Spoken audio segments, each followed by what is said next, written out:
Hi, I'm Margie Holmes, psychologist, author, and educator.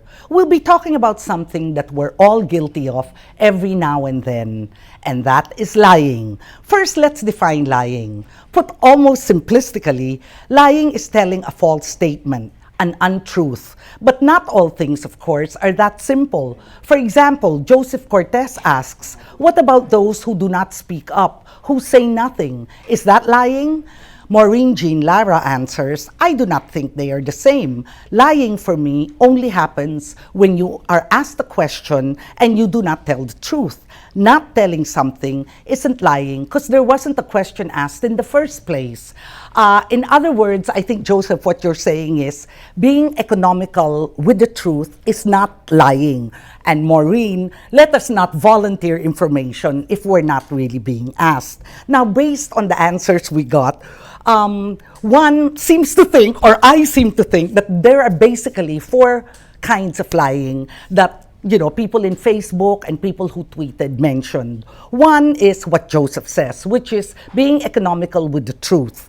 Number two is what Luke Helen calls altruistic lying, which is trying and lying that can be used for the good, but only for altruistic reasons. For example, altruistic or positive lying is when one lies to save others from harm. For example, lying to oppressors to save the oppressed.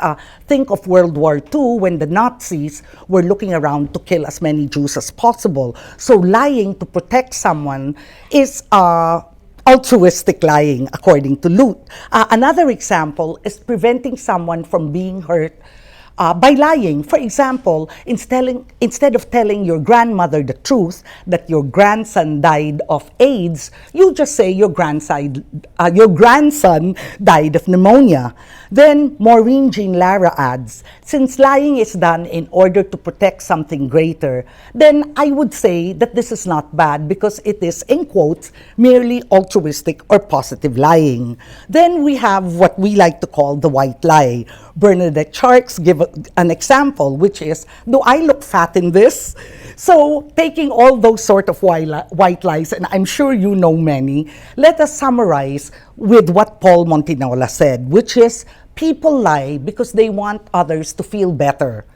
Joyce Matignas then talks about a different kind of lying, which is not as easy, when he says, when I lie for the sake of lying, then it means I'm in psycho mode. So let's talk about a pathological liar, okay?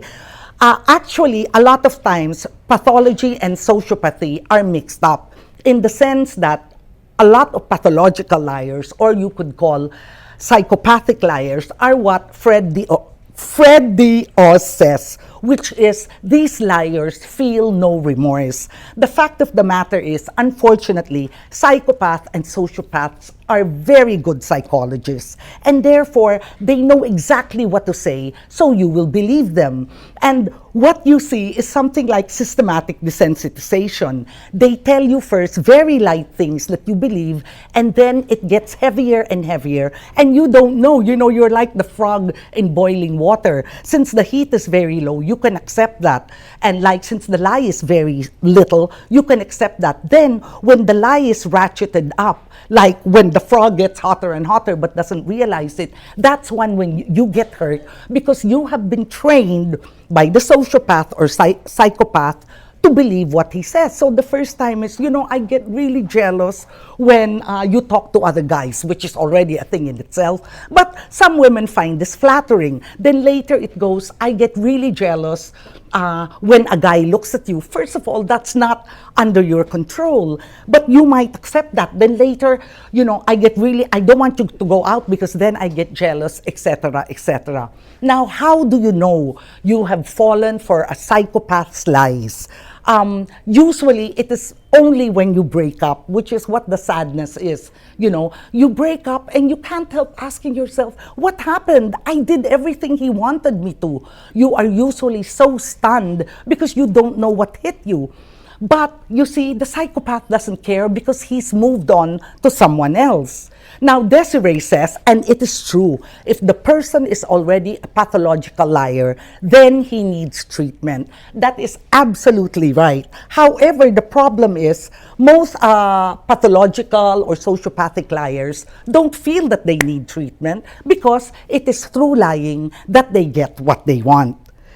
Finally, another kind of liar that came out in Facebook is what we can call a compulsive liar. Compulsive liars often feel guilty of their propensity to lie, and yet they just can't help it. Rebecca Joyce Cañares contributes, I have a friend po who constantly lies. He believes in what he says. Nalulungkot ako kasi I think he needs help. He lies about everything and he doesn't even know it. Now, before we go, there are two things that I'd like you to think about. Okay, one is, when you talk about an altruistic lie, you actually take a lot of responsibility that I don't know if you have the right to. Let us just give one example. For example, who decides whether you should tell your mom that she is actually dying from an incurable disease? Or, just pretend it's nothing. So usually the excuse is she lives the rest of her life relaxed and, not worried. But the fact of the matter is, if you make that decision for her, lie that she has nothing to worry about, in order just to spare her from the fear or the pain, what if what you're doing is taking away her freedom? For example, she'd like to write a will. For example, she'd like to say her goodbyes to people, even people whom she's known for a long time. Maybe she wants to ask forgiveness from someone. Maybe she wants to mend fences. Even maybe she would like to do a few things which are on her bucket list, okay? So that is something to think about.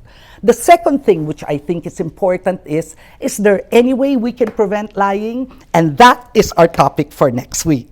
Well, that's it for today. If you have another point that you wish to bring up, or if you can suggest a factor which could have explored what we talked about even further, please comment below so we know what you're thinking and feeling, okay?